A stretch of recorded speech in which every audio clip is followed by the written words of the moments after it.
Tem coisas que quando você descobre, não tem volta. Você não pode fingir que não sabe. Você não pode continuar vivendo como se nada tivesse mudado. Em 1868, Clarice descobriu que sua mãe não havia morrido como sempre lhe contaram. Ela havia sido vendida. E o homem responsável por isso estava sentado todas as noites na cabeceira da mesa do jantar, chamando ela de filha. Clarice era a sinhazinha da fazenda, a única filha do barão Almeida. Ela era uma flor delicada cultivada para ser a esposa perfeita de algum herdeiro de terras, completamente isolada da realidade brutal que acontecia na senzala. Mas tudo mudou quando a velha Domingas, que a criou desde bebê, chamou ela no quarto sabendo que a morte estava chegando. A escrava idosa era a única figura materna que Clarice realmente conheceu. E tinha um segredo guardado há anos que precisava ser revelado antes de partir. A jovem sentou ao lado da ama de leite e segurou sua mão enrugada e frágil. Com os dedos trêmulos, ela tirou de debaixo do trapo que servia de travesseiro um pequeno amuleto de madeira escura, entalhado com símbolos que Clarice nunca tinha visto. Ela o pressionou na mão da jovem. E então, num sussurro que mal podia ser ouvido, veio a bomba que mudaria tudo. Sua mãe de verdade, não era quem te contaram. O segredo está... A voz falhou. A frase morreu nos lábios, e com um último suspiro, a velha se foi levando o resto da verdade consigo. Clarice ficou paralisada. Que segredo? Que mãe? A baronesa havia morrido quando ela era pequena. Era o que sempre lhe disseram. Por que a pessoa que mais a amava no mundo usaria seu último fôlego para contar algo assim? Foi nesse momento que a sinhazinha entendeu. Aquela fazenda guardava mais do que café e escravos. Guardava verdades enterradas tão profundas que poderiam destruir tudo. Antes de continuarmos, quero te agradecer por estar aqui, meu amigo e minha amiga, e seja bem-vindo ao canal Casa Grande e Correntes, onde você conhece histórias que mexem profundamente com o coração. Se você acredita que conhecer nossa história nos torna mais conscientes, deixa seu like, pois isso ajuda outras pessoas a descobrirem essas narrativas que são tão valiosas. E se inscreve no canal porque toda semana eu trago histórias do Brasil Imperial sobre esse período que deixou tantas marcas e cicatrizes que doem até hoje. Prepare-se, porque a emoção começa agora. Você vai descobrir qual segredo estava no amuleto de madeira. Entenderá por que o barão construiu uma mentira que durou anos. Conhecerá a vingança silenciosa que destruiu um império do café. Saberá como o casamento de Clarice virou tudo de cabeça para baixo. E no final vai ver o reencontro mais improvável que alguém poderia imaginar. A morte de Domingas não foi um ponto final. Foi o estopim. Nos dias que se seguiram, a Fazenda das Orquídeas se transformou para Clarice. Eram as mesmas paredes e os mesmos móveis, mas agora tudo parecia uma farsa. Um cenário montado para esconder uma verdade que ela nem sabia que existia. O amuleto de madeira que ela agora guardava escondido em seu baú de roupas era um lembrete constante das últimas palavras da mulher que a criou. A busca de Clarice começou em silêncio, movida por uma mistura de luto e suspeita. Ela que nunca havia precisado se esgueirar pela própria casa, agora se movia como uma sombra. Seus alvos eram os lugares que guardavam a memória da baronesa, a mulher que ela chamava de mãe.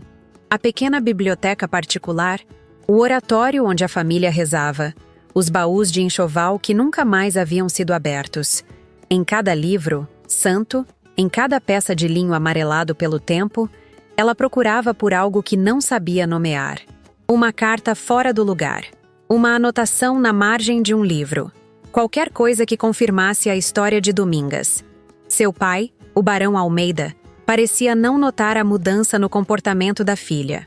Consumido pelos negócios do café e pela dor recente de ter perdido uma escrava de confiança, ele via apenas uma jovem em luto. Mas para Clarice, o olhar do pai agora carregava um peso diferente. Cada gesto de carinho e cada palavra de consolo pareciam contaminados pela mentira que ela começava a suspeitar. Como ele podia olhá-la nos olhos, sabendo que a história de sua vida era uma invenção? A frustração começou a crescer como uma ferida que não cicatrizava. Dias de busca secreta não revelaram nada. Tudo na casa grande parecia meticulosamente arrumado para contar a história oficial. A da baronesa, que morreu jovem, deixando para trás uma filha amada ainda pequena. Clarice estava prestes a desistir e a pensar que talvez Domingas, em seu delírio final, tivesse apenas confundido as memórias. Foi então que ela se lembrou da escrivaninha. Uma peça imponente de jacarandá que pertenceu à baronesa e que agora ocupava um canto de seu próprio quarto. Era ali que a falecida senhora escrevia cartas e organizava os assuntos domésticos. Clarice já a havia revirado dezenas de vezes, encontrando apenas velhos recibos e cartas sem importância. Mas naquela noite, movida por um impulso que não sabia explicar, ela decidiu examiná-la com mais cuidado. Ela passou os dedos por cada centímetro da madeira escura, sentindo os entalhes e as pequenas imperfeições. Foi quando sentiu um pequeno desnível na parte de trás de uma das gavetas. Era quase imperceptível, mas estava lá. Com o coração batendo descontrolado, ela usou a ponta de uma tesoura de costura para forçar a pequena placa de madeira. Com um clique seco, um compartimento secreto se abriu. Dentro havia um único objeto. Um diário com capa de couro amarrado com uma fita de seda desbotada. As mãos de Clarice tremiam tanto que ela mal conseguia segurá-lo. A caligrafia na primeira página era elegante e inconfundivelmente. Era da baronesa. Com a vela projetando sombras dançantes nas paredes, Clarice começou a ler, e seu mundo desmoronou página por página. As primeiras entradas eram repletas de uma dor que Clarice nunca imaginou. A baronesa escrevia sobre a humilhação de não conseguir dar um herdeiro ao marido, sobre os tratamentos inúteis e sobre a vergonha de ser considerada uma mulher seca e estéril. A angústia era palpável em cada palavra. E então, um nome apareceu: Luzia. A baronesa descrevia Luzia com uma mistura de inveja e desprezo. Uma escrava de ganho que o barão mantinha na vila, conhecida por sua beleza e por um espírito que os outros senhores consideravam altivo demais. Luzia sabia ler, algo raro, e era mais inteligente do que muitas sinhás da região. O barão estava fascinado por ela. A verdade veio como um soco no estômago. O diário detalhava o plano frio e calculado do barão. Já que a esposa não podia lhe dar um filho, ele usaria Luzia. A baronesa, desesperada para manter seu casamento e sua posição social, concordou com a farsa. Ela fingiria uma gravidez, usando enchimentos sob os vestidos, enquanto Luzia seria mantida isolada num casebre nos limites da propriedade. As últimas páginas eram as mais devastadoras. A baronesa descrevia o nascimento de uma menina em segredo numa noite de tempestade. Ela escreveu sobre como pegou a criança nos braços pela primeira vez, sentindo um amor instantâneo por aquele bebê que não era seu, mas que salvaria sua honra. E então a crueldade final era descrita no diário. Meu marido agiu rápido. Na manhã seguinte, antes mesmo que o sol nascesse, Luzia foi colocada numa carroça, vendida para um negociante de escravos que a levaria para as fazendas do sul. Foi apagada da história desta fazenda para que nossa filha nunca soubesse que nasceu do ventre de uma escrava. O nome dela é Clarice. O diário escorregou das mãos de Clarice e caiu no chão com um baque surdo. O ar lhe faltava nos pulmões. Tudo era mentira. Sua vida, seu lugar naquela casa. Ela não era a herdeira do barão Almeida. Era a filha bastarda de uma escrava que foi vendida como um animal para que a honra de sua família fosse preservada. O amuleto de Domingas não era um delírio. Era a única herança que sua verdadeira mãe havia conseguido deixar para trás. O silêncio do quarto tornou-se ensurdecedor. Por um tempo que pareceu eterno, Clarice permaneceu imóvel, sentada no chão frio com o olhar perdido no vazio. A vela tremulava, lançando sombras que dançavam como espectros de sua vida desfeita.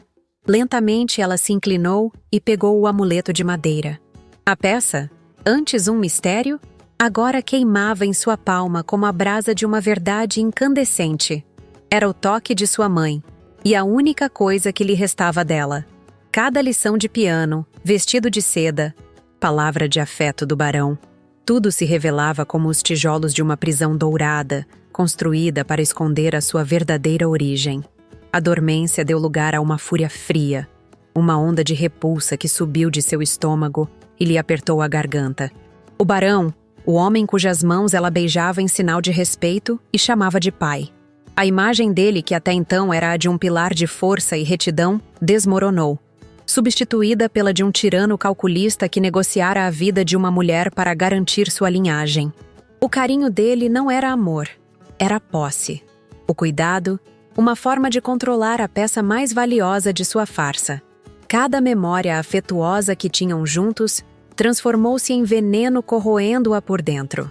Com um movimento brusco, Clarice se pôs de pé. Não havia mais lágrimas, apenas uma determinação em seus olhos. Apanhou o diário do chão segurando-o como se fosse uma arma. Não seria mais a menina frágil que se escondia nas sombras. Era a filha de Luzia, e sua mãe merecia justiça, ou pelo menos que a verdade fosse dita em voz alta. Com passos firmes, ela atravessou o corredor silencioso da casa grande com o coração acelerado não por medo, mas por uma ânsia de destruição. Parou diante da porta de carvalho do escritório do barão, onde a luz de uma vela escapava por baixo da fresta. A farsa da Fazenda das Orquídeas estava prestes a terminar, e ela seria a portadora do incêndio. A porta do escritório se abriu com um rangido baixo, mas para o barão Almeida soou como um trovão. Ele ergueu os olhos dos livros de contabilidade e a surpresa se transformou em irritação ao ver a filha parada ali, pálida como cera, segurando um diário velho como se fosse uma sentença de morte. Ele a repreenderia pela interrupção, mas algo no olhar dela o fez calar. Não era o olhar de sua menina, mas o de uma estranha. Ela não gritou, não chorou. Apenas caminhou até a mesa maciça de jacarandá e colocou o diário de couro sobre os papéis do pai, empurrando-o suavemente em sua direção. O silêncio que se instalou foi mais pesado do que qualquer acusação. O barão olhou para o diário, depois para a filha, e a máscara de pai amoroso caiu revelando o administrador frio que ele realmente era. Não houve negação. Pior ainda foi a confirmação fria e quase didática que veio em seguida. Ele falou não sobre amor ou traição, mas sobre linhagem, sobre a necessidade de um herdeiro para manter o nome dos Almeida. Explicou que Luzia foi apenas um meio necessário para corrigir um defeito da baronesa.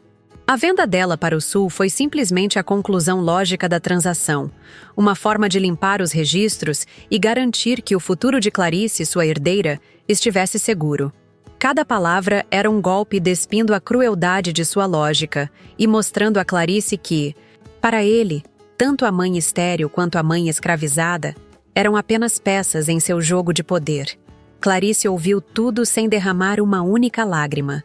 A dor era tão profunda que se transformou em algo gelado. Ela não era uma filha para ele. Era um ativo, o resultado bem-sucedido de um plano de negócios desumano.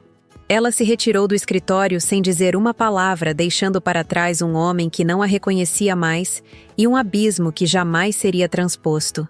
O sol que entrou pela janela do quarto de Clarice na manhã seguinte era o mesmo de todos os dias, mas iluminava um mundo completamente diferente.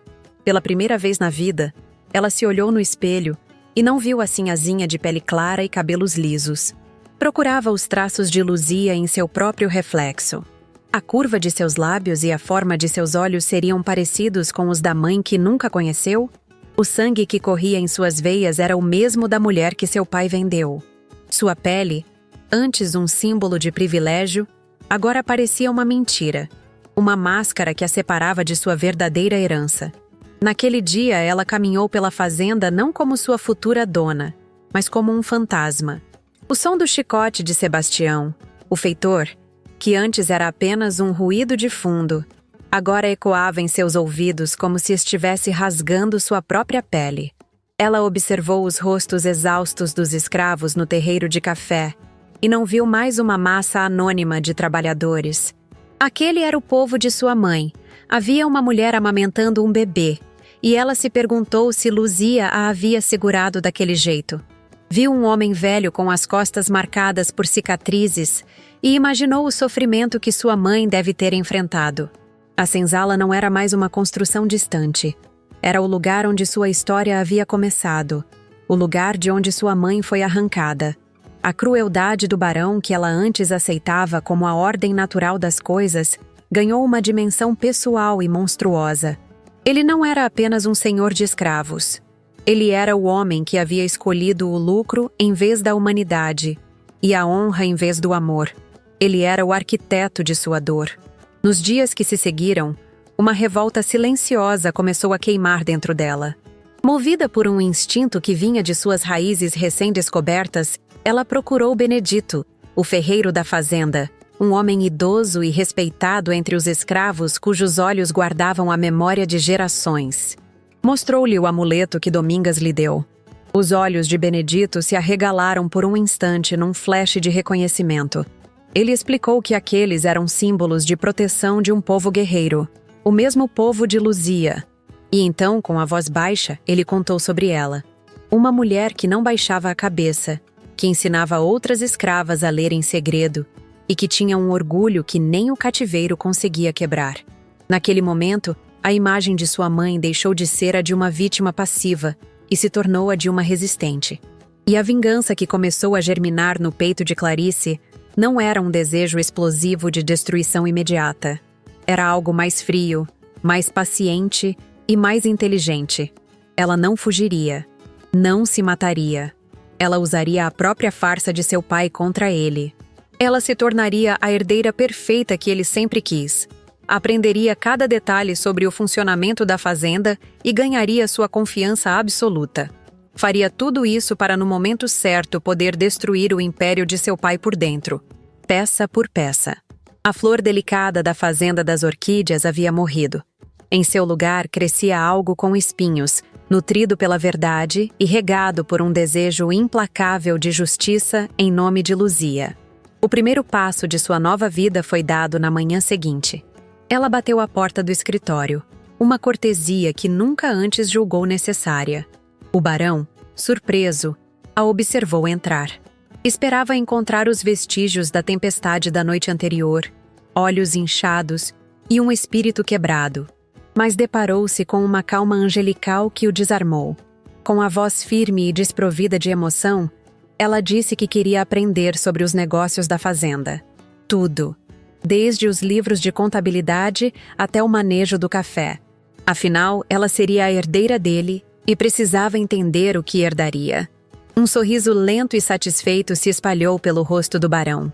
Ele via ali, não a filha quebrada da noite anterior, mas o triunfo de seu sangue. A prova de que a razão e a ambição dos Almeida haviam prevalecido sobre a sentimentalidade. Para ele, a filha finalmente se tornara adulta, aceitando a dura realidade do mundo e o seu lugar nele.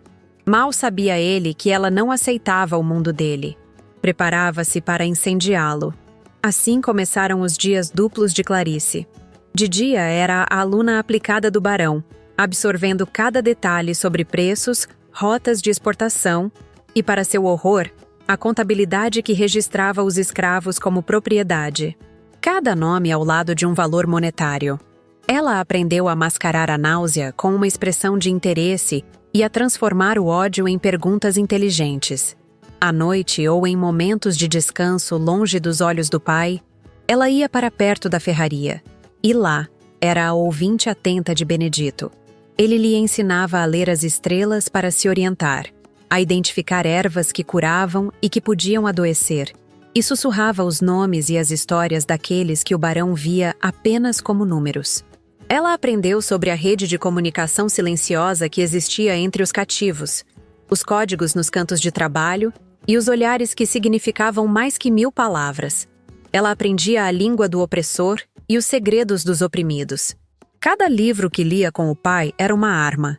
Cada história que ouvia de Benedito era um mapa para saber onde e como usar essa arma. A fazenda das orquídeas tinha agora uma serpente em seu jardim, e ninguém, muito menos o seu criador, percebia o veneno que ela acumulava pacientemente. A metamorfose silenciosa de Clarice levou 2 meses. 2 meses em que ela se tornou a sombra de seu pai e a aluna mais dedicada que ele poderia desejar. O escritório, antes um santuário masculino de poder e negócios, tornou-se a sala de aula dela, e o barão, cego pela arrogância, E pelo orgulho de ver a filha finalmente demonstrar o que ele considerava o sangue nobre dos Almeida, entregou-lhe as chaves de seu império sem perceber que lhe dava a faca e o queijo. O primeiro golpe de Clarice foi sutil e quase imperceptível. Sob o pretexto de organizar os registros de suprimentos da Tulha e da despensa da Casa Grande, ela começou a sua sabotagem. Um saco de feijão que chegava era registrado como estragado por umidade, meia peça de carne seca descontada como roída por ratos, e um rolo de tecido para os uniformes dos escravos, anotado como vindo com defeito de fábrica. Pequenas perdas, todas plausíveis, todas dentro da margem de erro que um administrador rigoroso como o barão aceitaria sem pestanejar. Mas esses suprimentos não desapareciam. Nas madrugadas, quando a fazenda estava mergulhada no silêncio, Clarice, com a ajuda de Benedito, desviava os sacos de comida, os remédios e os tecidos.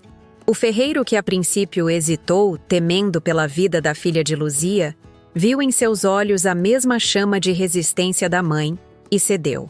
Ele se tornou o general dela na senzala, distribuindo os recursos com uma discrição que vinha de uma vida inteira de sobrevivência. Em poucas semanas, uma mudança sutil começou a ser sentida na senzala. As crianças, antes apáticas, tinham um pouco mais de cor nas bochechas. Os mais velhos, que sofriam com feridas e doenças crônicas, recebiam emplastros e chás feitos com ervas desviadas da horta da Casa Grande. Não era abundância, longe disso, mas era o suficiente para acender uma faísca de dignidade. Era o alimento não apenas para o corpo, mas para a alma. Os olhares que Clarice recebia dos escravos mudaram. O medo deu lugar a um respeito cúmplice e a uma gratidão silenciosa que a fortalecia mais do que qualquer palavra de aprovação de seu pai. Encorajada pelo sucesso, Clarice moveu-se para o coração financeiro do império. Os livros de contas. A desculpa era perfeita. Ela precisava entender as transações com os comerciantes da vila para estar preparada para o futuro. O barão, satisfeito, ensinou-a a registrar as compras e as vendas. E foi aí que a sangria começou de verdade. Ela aprendeu a inflar os preços nas notas de compra. Um conjunto de novas enxadas custava 30 mil réis? Ela registrava 40 mil e embolsava a diferença. Precisava comprar pólvora para os capatazes? Registrava o dobro da quantidade e ficava com o dinheiro extra. Eram pequenas quantias, mas somadas, semana após semana, tornaram-se um fundo de guerra secreto. Um fundo que ela usava para comprar mais remédios na vila através de um intermediário de confiança que Benedito conhecia. Ela até mesmo conseguiu comprar a liberdade de um escravo idoso, alegando nos livros que o dinheiro foi usado para a compra de um novo animal de carga que morreu na viagem. Um plano tão audacioso não ficaria escondido para sempre nas sombras. Sebastião, o feitor, tinha o faro apurado para o perigo, e logo percebeu que a atmosfera na fazenda havia mudado. Onde antes ele via corpos curvados e olhares de desespero, agora encontrava escravos mais fortes, com uma saúde inexplicável e, pior ainda, com um brilho de desafio nos olhos que o chicote já não conseguia apagar. Ele sentia, com um arrepio na espinha, que o controle absoluto garantido pelo medo estava escorrendo por entre seus dedos. Desconfiado e temeroso, ele levou suas suspeitas até o escritório da Casa Grande. Com o chapéu de couro amassado entre as mãos, tentou alertar o senhor de que aquela súbita vitalidade na senzala não era natural, que o silêncio das reclamações escondia algo perigoso. Mas o barão estava cego pela própria ganância. Enquanto revisava os livros de contabilidade impecáveis organizados pela filha, ele apenas riu do alerta do capataz com total desdém. Para o senhor de engenho, aquilo não era motivo de medo, mas de celebração. Com a arrogância de quem só enxerga lucros, ele dispensou a preocupação de Sebastião, atribuindo aquela mudança à gestão milagrosa de Clarice, crente de que a produtividade e recorde da fazenda era fruto da eficiência da filha, e não o prenúncio de uma tempestade. Sebastião se retirou humilhado, mas com a suspeita ainda queimando em seu peito. Seus olhos agora seguiriam a sinhazinha com uma atenção redobrada. Ele sabia que algo estava acontecendo sob o nariz do patrão. Naquela noite no escritório, Clarice sentiu o gosto da primeira vitória real. Ela não apenas desviou recursos. Ela havia usado a arrogância de seu pai como um escudo. O orgulho que ele sentia por ela o havia tornado cego, e ela o estava desarmando com a própria arma que ele lhe deu. A primeira batalha silenciosa havia sido vencida, mas a guerra pela alma da Fazenda das Orquídeas estava apenas começando. E agora, ela tinha um inimigo que a observava das sombras. O olhar do feitor tornou-se uma presença física. Uma brasa constante nas costas de Clarice, sempre que ela cruzava o pátio ou inspecionava os armazéns. Ela sabia que a descrença de seu pai não seria um escudo eterno. Sebastião era um cão de caça, e ele havia farejado uma presa. A menor falha, o menor deslize, e ele a exporia sem hesitação. A guerra precisava de uma nova tática mais arriscada e cruel, mas absolutamente necessária para desviar o rastro. Ela precisava dar-lhe o que ele procurava: a crueldade de uma sinhá. Precisava sacrificar uma peça no tabuleiro para proteger a rainha e seu exército. A oportunidade surgiu alguns dias depois com um jovem escravo chamado Martinho, apanhado a descansar à sombra por 1 minuto a mais durante a colheita do café. Era uma falta pequena que normalmente resultaria num grito ou num empurrão. Mas Clarice, com Sebastião e seu pai a observando de longe na varanda da casa grande, fez disso um espetáculo. Com a voz fria e cortante, uma imitação perfeita do timbre paterno, ela ordenou a chibata. 10 açoites. O silêncio que se abateu sobre o cafezal foi pesado e denso de choque e traição. Benedito, que trabalhava por perto, olhou para ela, e pela primeira vez Clarice viu a dúvida turvar os olhos do seu aliado. Mas ela manteve a postura com o queixo erguido e no rosto uma máscara de indiferença, enquanto os estalos do chicote cortavam o ar. Por dentro, cada grito do rapaz era um açoite em sua própria alma. O barão anuiu satisfeito, vendo na filha o reflexo de si mesmo. Finalmente ela está entendendo como se impõe respeito, disse ele satisfeito. Sebastião, por sua vez, sentiu uma confusão incômoda. Aquela frieza calculada parecia genuína demais. Talvez ele estivesse errado. Talvez a mudança nos escravos fosse apenas um acaso. A sinhazinha era, afinal, sangue dos Almeida. Naquela noite, Clarice foi à enfermaria improvisada na senzala. Levou consigo uma pomada feita com as melhores ervas e um pedaço de tecido limpo. Encontrou Martinho deitado de bruços com o corpo tremendo de dor. Sem dizer uma palavra, ajoelhou-se e começou a tratar as suas feridas. Quando o rapaz se encolheu, ela sussurrou com a voz embargada pela culpa. Perdoe-me, era preciso. Ele não respondeu, mas o tremor diminuiu. Benedito, parado à porta, observava.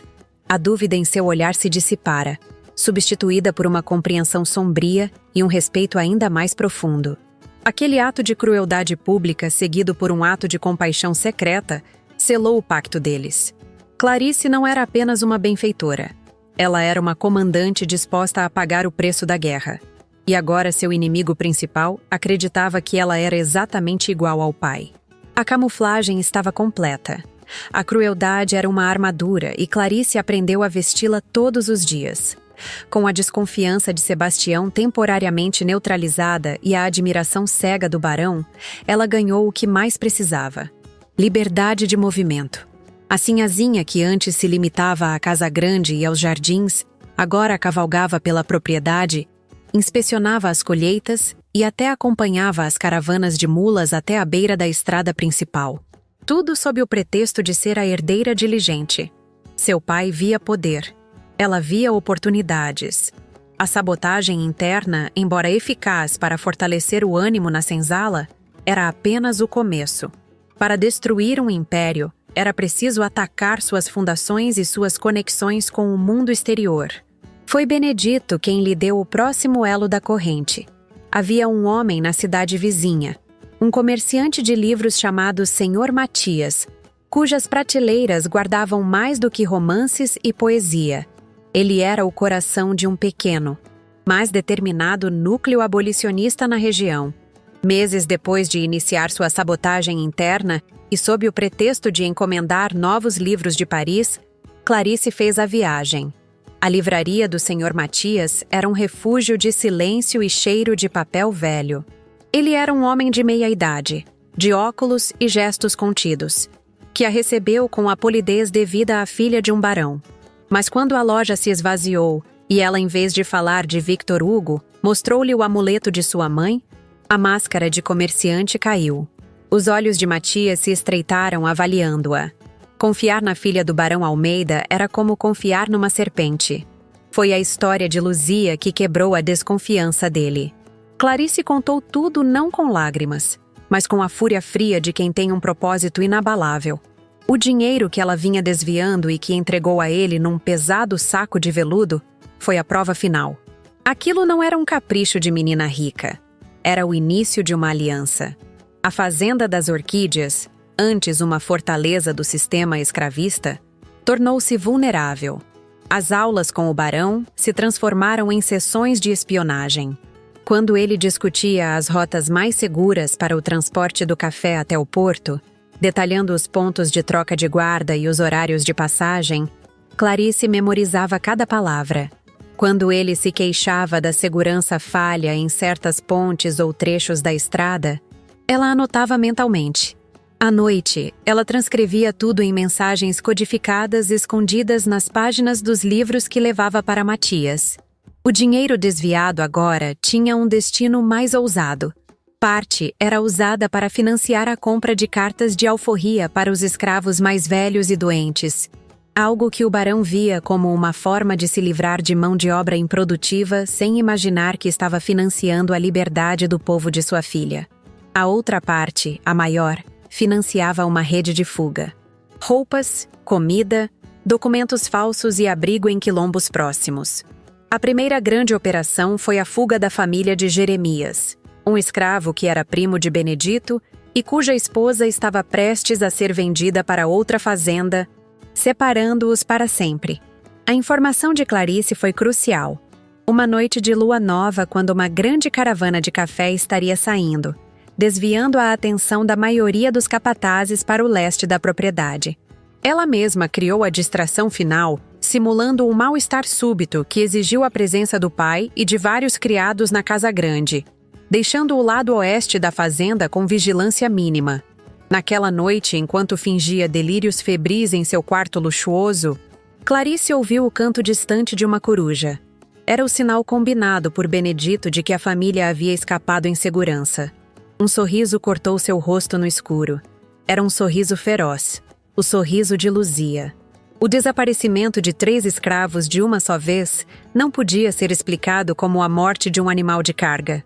Na manhã seguinte, a fúria do barão ecoou por toda a casa grande.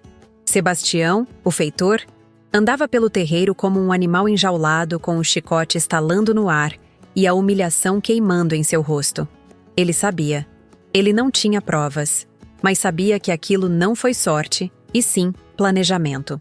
O barão dobrou o número de capatazes, instituiu um toque de recolher na senzala e ofereceu uma recompensa pela captura dos fugitivos. A fazenda se transformou num barril de pólvora. E Clarice, de pé na varanda ao lado do pai observando a repressão brutal que se seguia, sentiu o peso de suas ações. Ela havia libertado uma família, mas colocou dezenas de outras vidas sob um regime de terror ainda maior. A guerra que ela iniciou nas sombras estava prestes a explodir à luz do dia, e o sangue que seria derramado mancharia tanto as mãos do opressor, quanto as da libertadora que vivia sob seu teto.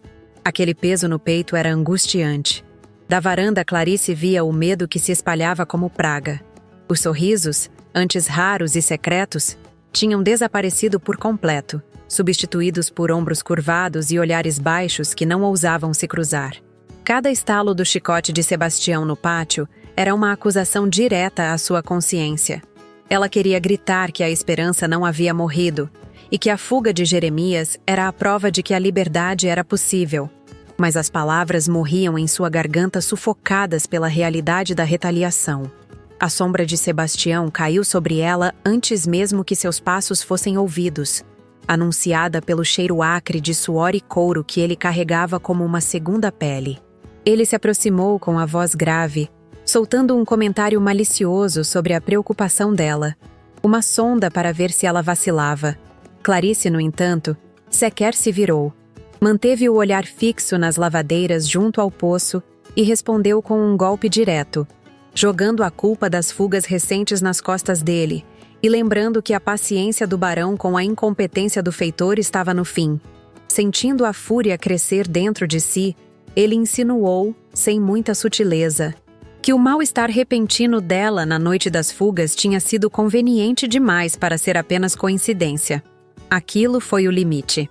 Clarice girou o corpo devagar, encarando o homem com uma frieza que congelaria o inferno. Com um desprezo afiado, ela inverteu o jogo, questionando se ele estava insinuando uma traição ou apenas buscando desculpas para o próprio fracasso. Ela foi cruel e precisa lembrá-lo de que um cão de guarda que não protege o rebanho se torna inútil. E seu pai não costumava manter animais que não serviam para nada. O rosto do feitor escureceu e a veia na testa pulsou com a violência contida. A mão dele buscou instintivamente o cabo do chicote. Mas a autoridade de Clarice como herdeira era uma barreira que ele ainda não ousava cruzar. Ele baixou a cabeça num gesto falso de submissão, mas antes de recuar em silêncio, lançou um olhar que queimava com um ódio puro, deixando claro que aquilo não era uma rendição, mas uma promessa de guerra futura. O rosto do feitor escureceu, e uma veia saltou em sua testa. Ele deu um passo para trás com a mão instintivamente indo para o cabo do chicote antes de se conter. A ameaça dela fincada em sua posição de herdeira era mais poderosa que a força bruta dele. Ele baixou a cabeça num arremedo de submissão, mas seus olhos, ao se erguerem por uma fração de segundo, queimavam com um ódio que era uma promessa. Ele recuou em silêncio, deixando-a sozinha. Clarice se apoiou. Ela estava com as mãos tremendo levemente. A armadura a protegeu, mas o confronto a esgotou. Sebastião agora era mais do que um obstáculo. Era um inimigo pessoal que a observaria esperando por um único deslize. A guerra nas sombras acabava de ganhar um novo e perigoso combatente. A Guerra Fria com Sebastião durou 3 anos. O feitor cumpriu sua promessa de vigilância, cercando a rotina da fazenda como um cão de guarda. Mas ele não contava com a jogada mais ousada de Clarice: tornar-se indispensável. Enquanto Sebastião vigiava os escravos, Clarice conquistou a mente do barão. O velho patriarca, envelhecido e atordoado por prejuízos que não conseguia compreender, viu-se refém da eficiência administrativa da filha. A desconfiança deu lugar a uma dependência patológica.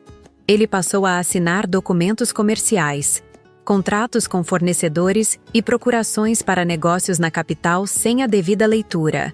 Gestos automáticos de um homem exausto que precisava desesperadamente acreditar que alguém estava no controle. Clarice observava cada assinatura com a paciência de quem tece uma rede. Aproveitando-se dessa cegueira cansada do pai, e com a ajuda discreta de Matias, ela colocou entre papéis de rotina o golpe final: uma procuração ampla, registrada em cartório, dando a ela poderes totais para gerir os bens da família. Naquele momento, era apenas uma salvaguarda, mas Clarice sentia, pelo instinto de sobrevivência herdado do sangue de Luzia, que mulheres como ela sempre precisavam ter a chave da própria cela no bolso. O que Clarice não percebeu, porém, é que sua confiança crescente a tornou descuidada, e havia olhos famintos esperando por exatamente um erro. Sebastião nunca havia engolido a humilhação de perder o controle da senzala.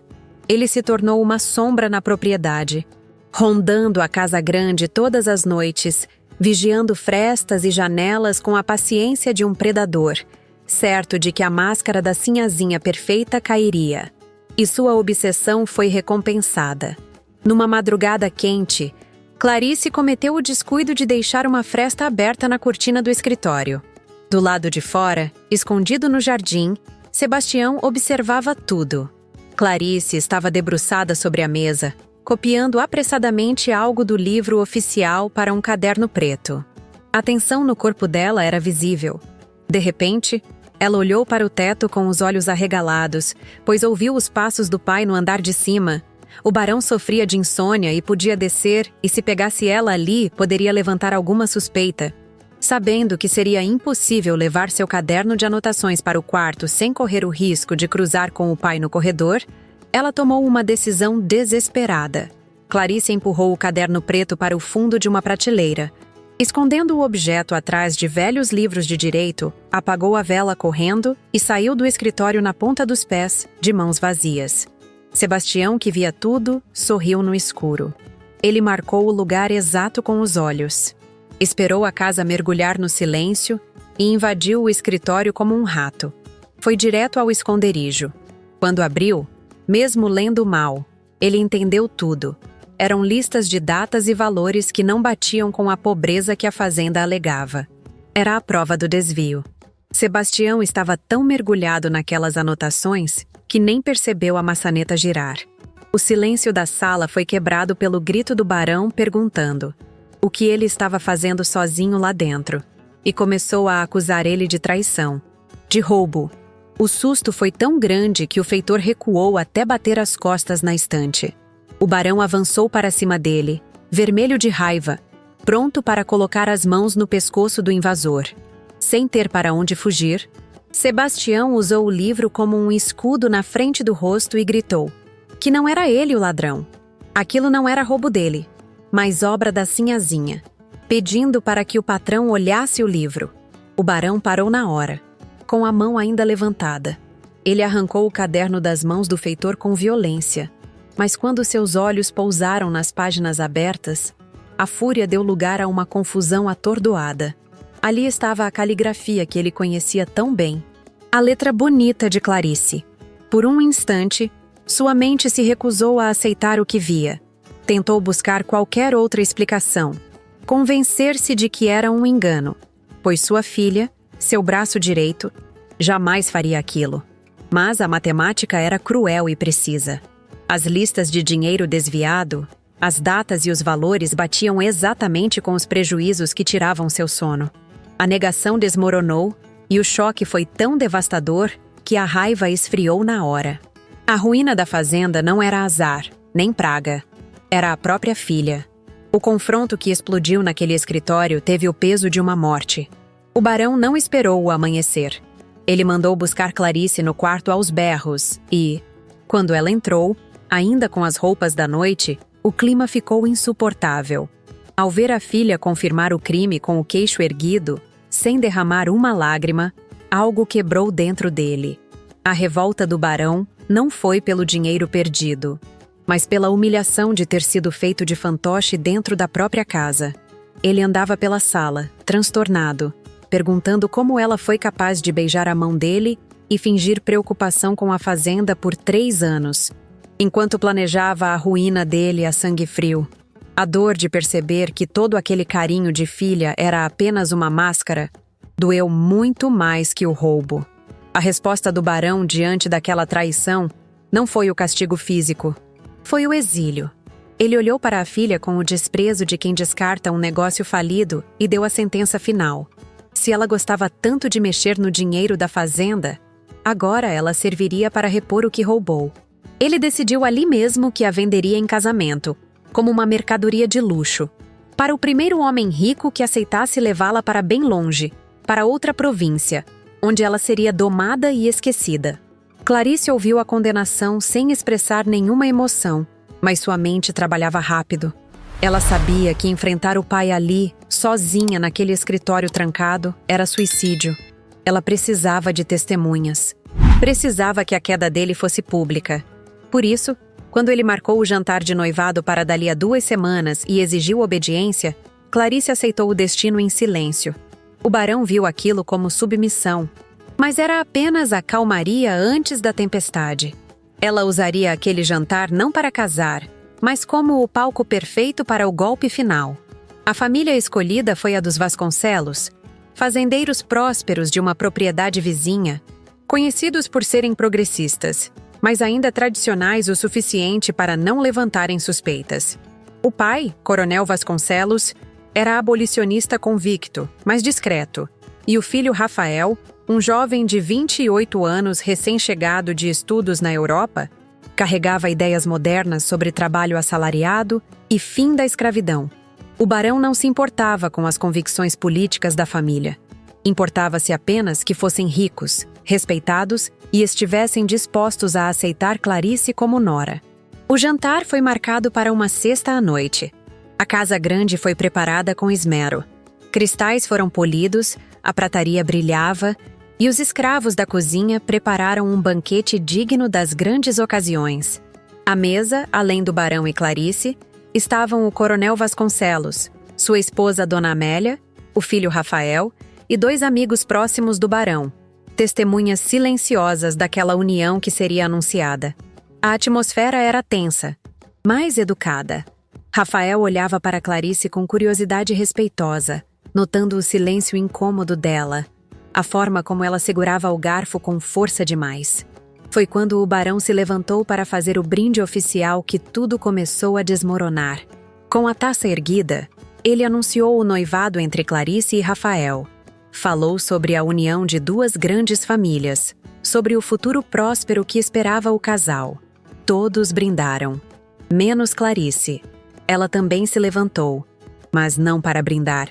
Agradeceu a presença de todos, demonstrou respeito pela família Vasconcelos, elogiou Rafael e então disse, com voz firme, que não poderia aceitar aquele casamento. O silêncio que se seguiu foi pesado. O barão tentou manter a compostura, mas a fúria borbulhava sob a superfície. Ordenou que ela se sentasse, que parasse com aquela afronta. Clarice permaneceu de pé. Disse que respeitava o dever de filha, mas que queria se casar com alguém que ela própria escolhesse, alguém que ela amasse de verdade. A discussão escalou rapidamente.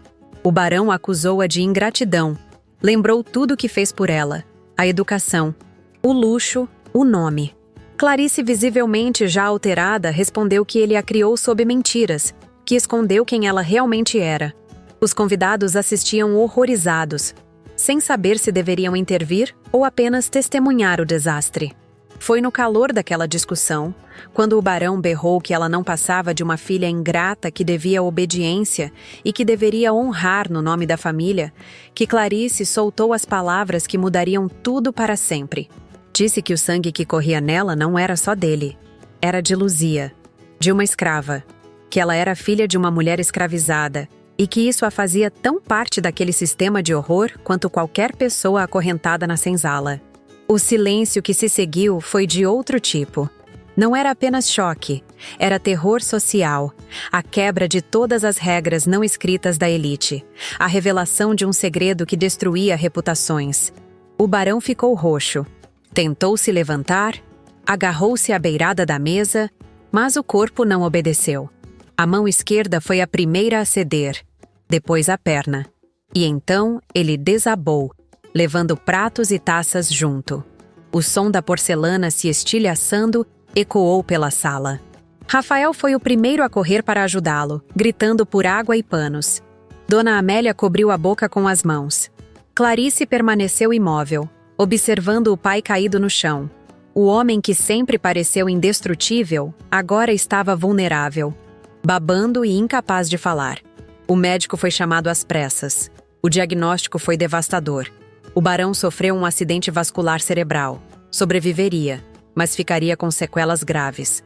O lado esquerdo do corpo estava paralisado, a fala comprometida, e seria improvável que recuperasse a capacidade de andar ou se cuidar sozinho. A família Vasconcelos, constrangida e chocada, despediu-se na manhã seguinte. Rafael, antes de partir, olhou para Clarice uma última vez. Não havia repulsa em seus olhos. Havia algo diferente. Respeito, talvez até admiração. Ele disse que compreendia a decisão dela e que, apesar das circunstâncias, esperava que ela encontrasse felicidade. Clarice não respondeu, mas algo naquele olhar ficou gravado em sua memória. Com o barão incapacitado, a fazenda precisava de alguém para administrar. A procuração ampla que ele assinou meses antes, sem saber exatamente o que estava autorizando, tornou-se o documento legal que permitiu a Clarice assumir como tutora. A elite local murmurou. É claro, uma mulher solteira gerindo uma propriedade? Uma mulher que confessou publicamente ser filha de escrava? Era escandaloso, mas legalmente não havia o que fazer. Ela era a única herdeira, tinha procuração registrada, e o barão não estava em condições de contestar. A primeira coisa que Clarice fez foi reunir todos os escravos no terreiro. Era uma manhã de sol forte, e ela pediu que Benedito trouxesse o barão para a varanda, forçando-o a assistir. Ali, diante de dezenas de olhos desconfiados e assustados, ela revelou quem realmente era. Disse que seu nome era Clarice, filha do barão Almeida e de Luzia, uma escrava. Mostrou o amuleto que sua mãe lhe deixou. O silêncio inicial foi seguido de sussurros, depois de algo que ela não esperava. Respeito. Para aquelas pessoas, ela não era mais apenas a sinhazinha distante. Era uma delas. A segunda mudança foi mais prática. Sebastião foi dispensado. Clarice o chamou pessoalmente. Disse que seus serviços não eram mais necessários e que ele tinha um dia para deixar a propriedade. Sem violência, sem escândalo, mas com firmeza absoluta. O feitor saiu resmungando ameaças vazias, mas todos sabiam que ele não tinha mais poder ali. As regras da fazenda mudaram imediatamente. Castigos físicos foram proibidos. Jornadas de trabalho reduzidas. As correntes que ficavam penduradas no tronco como lembretes foram retiradas e enterradas. Mas a mudança mais radical veio semanas depois. Clarice reuniu todos novamente e fez uma oferta. Liberdade a todos. Ela daria a tão sonhada carta de alforria. Quem quisesse partir, receberia sua carta e estava livre para seguir seu destino. Quem quisesse ficar, teria moradia digna, salário em dinheiro e tratamento digno. A maioria ficou. Não porque não quisessem liberdade, mas porque não tinham para onde ir. E ali, pela primeira vez, havia alguém que os tratava como gente. Nos meses seguintes, famílias começaram a construir suas próprias casas, pequenas, mas suas. Benedito foi o primeiro a receber um lote de terra para plantar o que quisesse. O barão assistia tudo da varanda, preso em seu próprio corpo. Via Benedito conversando com Clarice de igual para igual.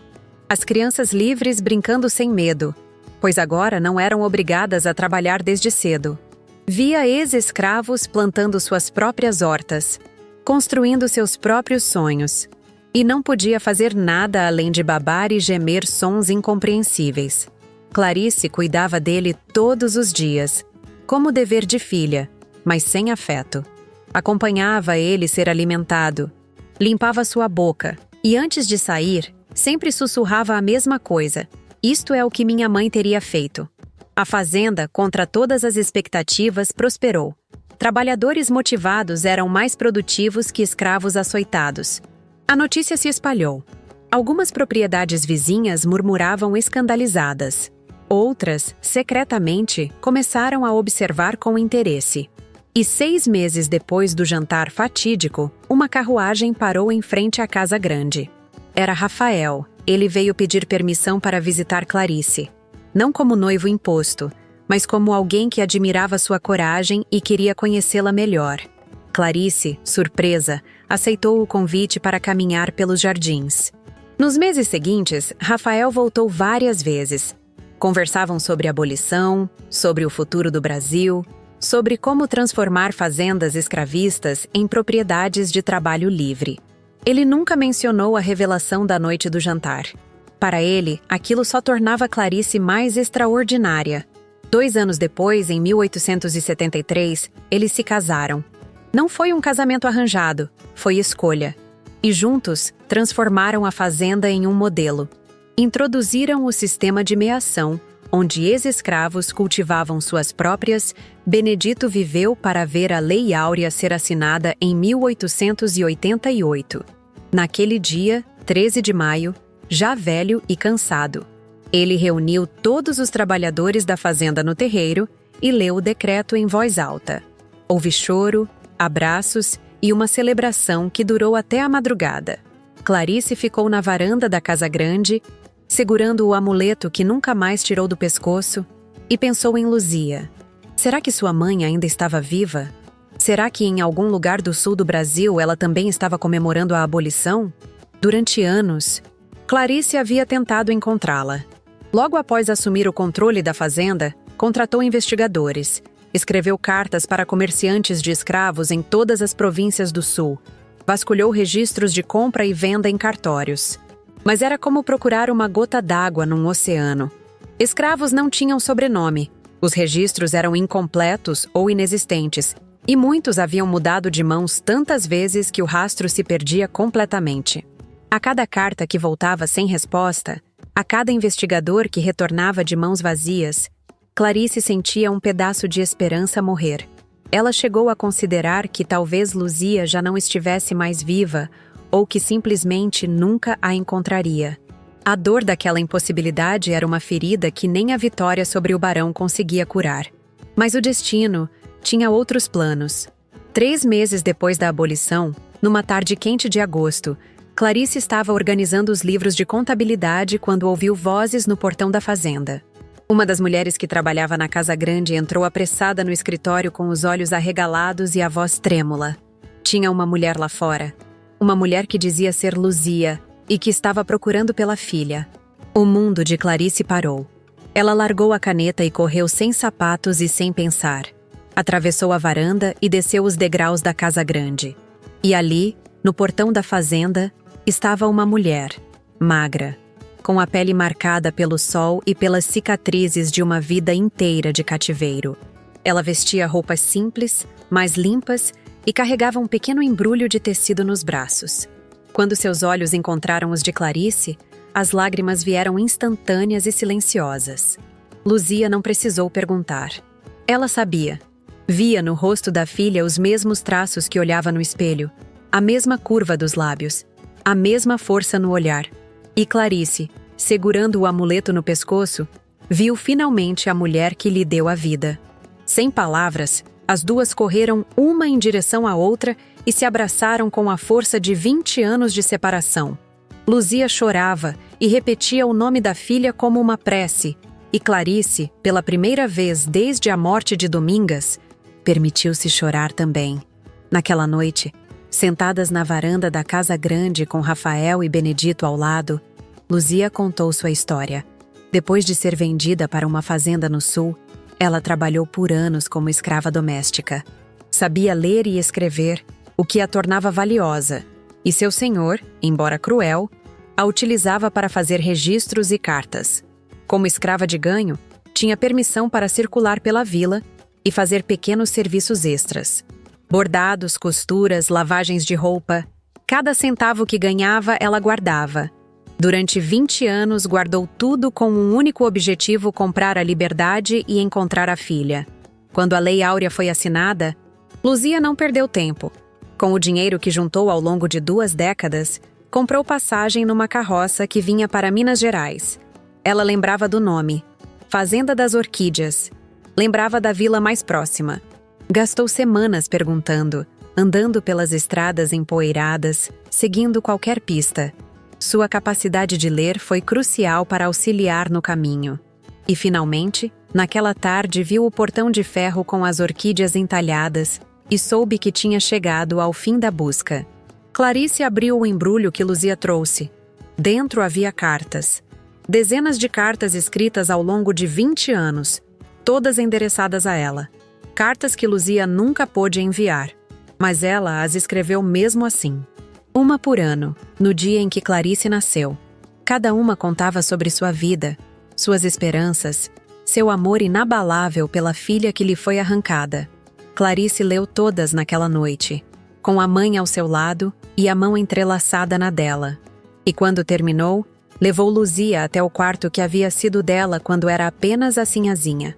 Lá, mostrou-lhe o diário da baronesa, os registros de sua sabotagem, as cartas de alforria que havia dado. Mostrou-lhe que não havia desperdiçado a herança do sangue de Luzia, que havia usado tudo que o barão lhe deu para destruir o mundo dele e construir algo novo.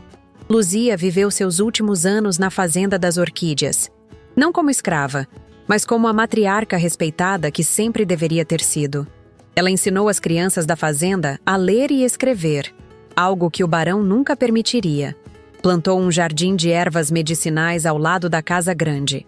E todas as noites, antes de dormir, ela e Clarice se sentavam juntas na varanda, em silêncio, apenas segurando as mãos uma da outra, recuperando os 20 anos que lhes foram roubados. O barão havia morrido 3 anos antes, Em 1885, aos 71 anos, ainda paralisado e lúcido o suficiente para ver a filha que criou destruir seu império, ele morreu assistindo ex-escravos plantarem suas próprias hortas, construindo suas próprias casas, vivendo como gente livre dentro da propriedade que um dia foi sua fortaleza de poder. Morreu sabendo que Clarice havia vencido, mas nunca soube que sua maior derrota ainda estava por vir. Nunca viu Luzia, a mulher que ele vendeu como animal, retornar como vencedora e ensinar crianças livres a escrever seus próprios nomes na varanda da casa grande. A ironia mais cruel foi negada a ele pela morte. A história da Fazenda das Orquídeas virou lenda na região. Algumas pessoas chamavam Clarice de traidora de sua classe, outras de visionária. Mas ela nunca se importou com rótulos. Toda noite, antes de dormir, tocava o amuleto de madeira, olhava para o quarto ao lado onde sua mãe finalmente dormia em paz e sussurrava uma gratidão silenciosa. Luzia tinha vencido. Contra todas as probabilidades, contra o sistema que tentou apagá-la, ela havia encontrado sua filha. E juntas, mãe e filha, transformaram a dor em justiça e a vingança em libertação. A história de Clarice nos mostra como a verdade pode destruir um mundo inteiro e reconstruir outro completamente diferente no lugar. Uma jovem que cresceu em berço de ouro descobriu que sua vida era construída sobre mentiras e teve que escolher: fingir que não sabia ou enfrentar tudo. Ela escolheu a segunda opção e transformou a dor em força. A descoberta de que Luzia era sua mãe biológica poderia ter destruído Clarice. Mas ao invés disso, acordou algo dentro dela. Ela não apenas aceitou sua origem, abraçou e usou sua posição privilegiada como arma contra o próprio sistema que tentou apagar sua mãe da história. Ver o barão assistindo seu império desmoronar foi justiça, mas o verdadeiro triunfo veio depois. Quando Luzia cruzou o portão daquela fazenda, não foi só o reencontro de mãe e filha. Foi a prova de que amor e determinação podem sobreviver à separação, a um sistema inteiro de opressão e a todas as tentativas de desumanização. E agora eu quero saber, se fosse Clarice, você teria tido coragem de enfrentar o barão? Deixa nos comentários o que você faria. Se essa história mexeu com você, compartilha com alguém que também precisa conhecer. E se inscreve no canal porque toda semana eu trago mais histórias do Brasil Imperial que merecem ser lembradas. Essa história aconteceu há mais de 130 anos, mas a lição continua atual. Conhecer suas raízes não é sobre o sobrenome que você carrega ou a casa onde nasceu. É sobre honrar quem veio antes de você e ter coragem de escolher o lado certo, mesmo quando custa caro. Porque no fim, a maior herança que podemos deixar não é ouro nem terras. É a coragem de ser quem realmente somos, não importa o preço. Gratidão por ter assistido até aqui e até a próxima história que o tempo tentou calar.